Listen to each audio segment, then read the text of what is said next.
আসসালামু আলাইকুম রহমতুল্লাহ।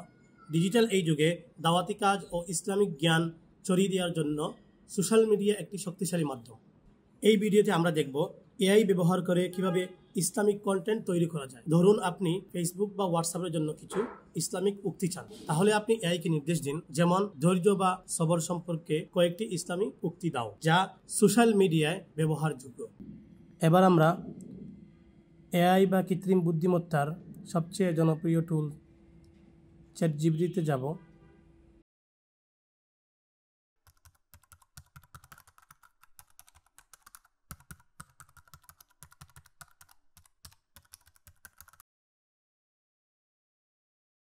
দেখুন, এআই চমৎকার কিছু উক্তি তৈরি করে দিয়েছে মুহূর্তেই।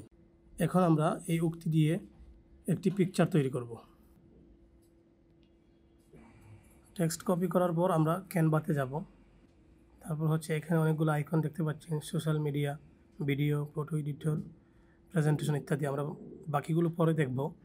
সোশ্যাল মিডিয়াতে আমরা ক্লিক করলাম। তারপর এই জায়গা থেকে আমরা একটি ক্যানভাস নিব। এখন এখানে অনেকগুলো টেমপ্লেট আছে, আমরা একটা টেমপ্লেট চুজ করব। ধরেন আমরা এই টেমপ্লেটটি নিলাম।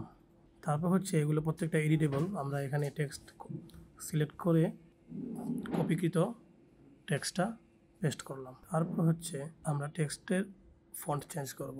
এখান থেকে ফন্ট, তারপর এটা দিলাম লিয়ালিনুর, দেখেন অনেক চমৎকার একটা ফন্ট। তারপর আমরা কালার চেঞ্জ করব। চাইলে ফন্ট সাইজ বড় করতে পারি। আমরা এখানে আমাদের নামটা দিয়ে দিতে পারি। এই যে আমাদের পিকচার রেডি হয়ে গেছে। আমরা এখন ডাউনলোড দিব। দেখুন, খুব চমৎকার সোশ্যাল মিডিয়ার জন্য একটি পিকচার তৈরি হয়ে গেল। মাশাআল্লাহ।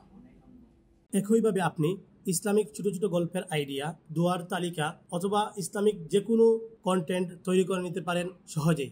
প্রিয় বন্ধুরা, প্রযুক্তিকে ব্যবহার করে দিনের কথা সবার কাছে পৌঁছে দিন। আমাদের সিরিজের শেষ ভিডিওতে আমরা দেখব কিভাবে একটি প্রফেশনাল সিভি তৈরি ও অফিসিয়াল অন্যান্য কাজ খুব সহজেই করা যায়। ইনশাআল্লাহ সাথেই থাকুন। আমি আবির বলছি। আসসালামু আলাইকুম ওয়া রাহমাতুল্লাহ।